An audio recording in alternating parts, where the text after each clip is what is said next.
मैं आपका फ्रेंड अजय बंसल। हम वीडियोस आपकी लाइफ को बेहतरीन और आसान बनाने के लिए बनाते हैं। ये हमारा कर्तव्य है। हमारे वीडियोस में मोटिवेशन नहीं होगा, लेकिन ज्ञान का भंडार होगा और ये आपके जीवन में बहुत काम आएगा। जो तो दोस्तों, बात चल रही थी वसीयत की आदमी को वसीयत क्यों बनानी चाहिए। और मैं कहता हूँ दुनिया में जो भी आदमी है, से हर आदमी को अपनी वसीयत बनानी चाहिए। और मैंने पहले बताया था कि वसीयत बनाना कितना आसान है। इसके लिए अगर आदमी चाहे तो एक सिंपल कागज पे भी अपनी हैंड राइटिंग में वसीयत बना सकता है और उस पर साइन करके डेट डाल के उसको रख सकता है या बेनिफिशियरी को दे सकता है। तो हमने पिछली बार बताया था कि एक मेल पर्सन है, मेल पर्सन की डेथ के बाद पैसा किसको मिलता है। तो उसने कहा कि उसकी वाइफ, बेटा, बेटी और मदर, इन सब में बराबर बराबर पैसा डिवाइड होगा। अगर किसी आदमी की वाइफ नहीं है, उसके 4 बच्चे हैं, तो चारों बच्चों में पैसा बराबर बराबर बंटा जाएगा। अब अगर आदमी के कोई भी संतान नहीं है, ना शादीशुदा भी नहीं है, तो आदमी की डेथ के बाद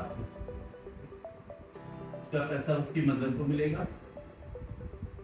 और मदर नहीं है, फादर है, तो फादर मिलेगा, फादर को मिलेगा। और फादर नहीं है तो जो पैसा है उसके बहन और भाइयों में बराबर बराबर बांट दिया जाए। इसी तरीके से अगर आदमी का बेटा नहीं है सपोज, लेकिन इस बेटे की विडो है, यानी इसकी वाइफ जिंदा है, तो एक हिस्सा इसकी विडो को भी जाएगा। जैसे उसके बच्चों को बराबर बराबर जाता है, तो उसके बेटे का जो हिस्सा है वो उसकी विडो को जाएगा। या उसका बेटा नहीं है और विडो भी नहीं है, उसके बच्चे हैं, तो उसके बेटे के बच्चों को बराबर बराबर बांट दिया जाए। और अगर कोई लेडी है और उसकी संपत्ति है, यहाँ पे मेल की बात बताई हमने, कोई फीमेल है,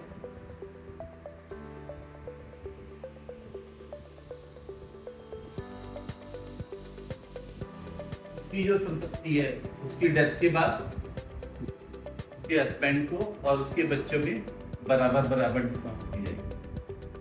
सपोज उसके बच्चे भी नहीं है और उसका हस्बैंड नहीं है, तो उसके जो सास ससुर हैं उनको वो संपत्ति जाएगी। और अगर सास ससुर भी नहीं है और हस्बैंड की फैमिली से ना हस्बैंड का भाई है, कोई नहीं है, तो उस लेडी की जो प्रॉपर्टी है वो उसके पेरेंट्स, लेडी के पेरेंट्स को जाएगी। एक वाक्य हुआ था, एक लेडी को उसके हस्बैंड ने घर से निकाल दिया। वो अपने पेरेंट्स के पास चली गई, अपने माँ बाप के पास।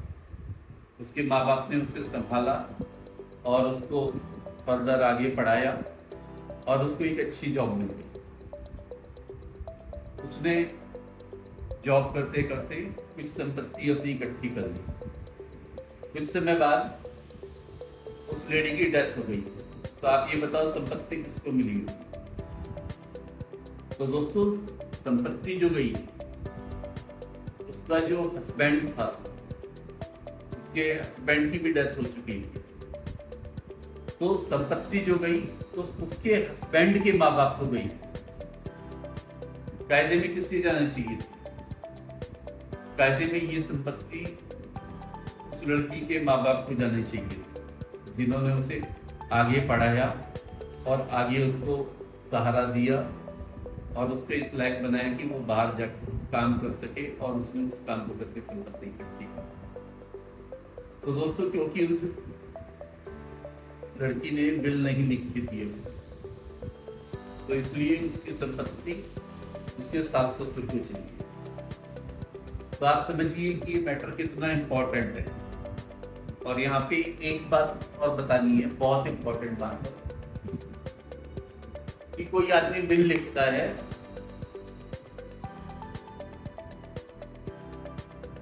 उसकी वाइफ है, बेटा है और बेटी, वो चाहता है कि मेरे बाद मेरी संपत्ति मेरे बेटे को ना मिले, और वो बिल लिखता है। तो दोस्तों, बिल लिखते समय उसको इस बात का जरूर ख्याल रखना है, अगर वो बेटे को अपनी संपत्ति से बेदखल करना चाहता है तो उसको लिखना होगा कि मैं बेटे को अपनी संपत्ति से बेदखल करना चाहता हूँ, और उसके साथ उसका कारण भी लिखना होगा कि क्यों वो बेदखल करना चाहता है। अगर वो कारण नहीं लिखेगा कि क्यों वो बेदखल करना चाहता है, तो उसका जो बेटा है उसकी डेथ के बाद उसकी संपत्ति पे क्लेम कर सकता है। तो अगर वो क्लेम करेगा और बिल में ऑलरेडी उसने लिखा हुआ है कि मैं किस कारण से अपने बेटे को बेदखल करना चाहता हूँ, या बेटी को बेदखल करना चाहता हूँ, या वाइफ को बेदखल करना चाहता हूँ, तो उसको कारण जरूर देना पड़ेगा। कारण जब कोई केस करेगा इसमें से, तो वो केस आसानी से नहीं जीत पाएगा। इसलिए बिल में संपत्ति से बेदखल करने के लिए कारण देना बहुत जरूरी है। थैंक यू दोस्तों, नेक्स्ट बात करेंगे।